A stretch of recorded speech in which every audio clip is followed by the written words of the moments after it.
My name's Andrew Gilliver. My pronouns are he and him, and I work for Lgbt Foundation, which is the largest service provider of its kind in the UK, supporting people who identify as lesbian, gay, bisexual and trans. I've been working there for 20 years, just over.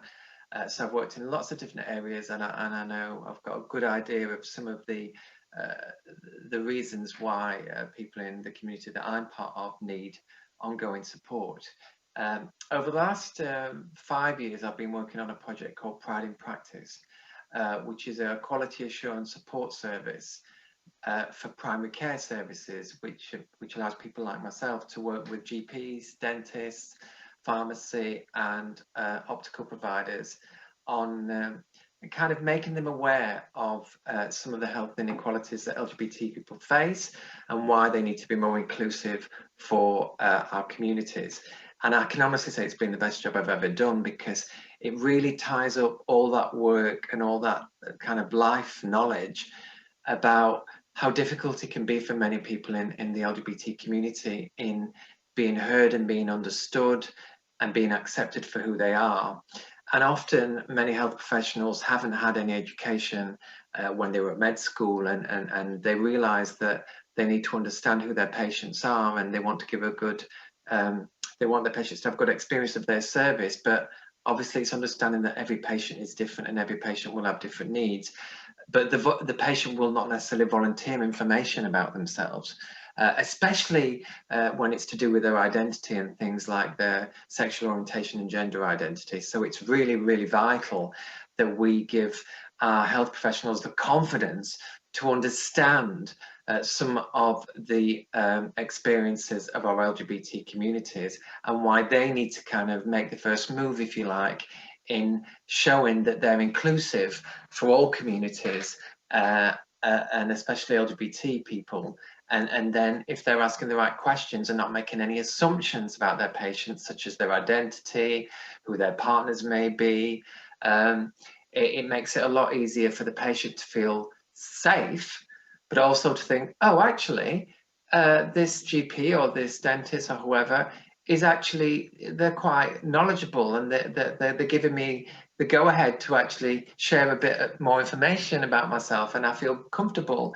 And there are some questions I needed to ask about my health or my identities, or I need some support and I didn't know where else to go, and this feels confidential and this feels like a safe space, so I'll test the water.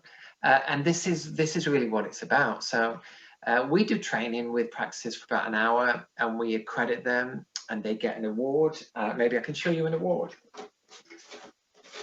So they get one of these. It's an award for excellence. I don't know if you can see that, in LGBT healthcare. And we give awards in gold, silver or bronze. Most practices, after we've engaged with them and had training, we go through an accreditation process. They update their policies. They do things like including monitoring on new patient forms for sexual orientation and gender identity. And most practices get a gold award. And it's a sign for our communities to show that this practice gets it. They understand the needs of LGBT people, and it makes it a lot easier for people to then start thinking, actually, I can really start to talk, and I can expect my GP or nurse or whoever to be a bit more knowledgeable. And it's certainly a fantastic opportunity to promote wider services to our communities. It's true, sometimes it can be difficult to persuade people that LGBT awareness is important, especially if they don't know anybody who's lesbian, gay, bisexual or trans, or they think, oh gosh, this is all political correctness gone mad, you know, what's it all about? But actually what we found is that when they realize it's about making sure that they're in a position where they can provide better support, in this case to their patients, but it can be service users, it can be group members, and not to make any assumptions about an individual, because, you know, we've never met. I don't know you unless you tell me your name, who you are, if you've got a partner, your background. I could make all kinds of assumptions about you, and I might even say that, and I might offend you, and it might make you think, oh gosh, I don't want to go to that group again because they really make me feel uncomfortable and they got everything about me wrong, and I maybe didn't feel I could challenge them. We don't know anything about people, and we're all humans.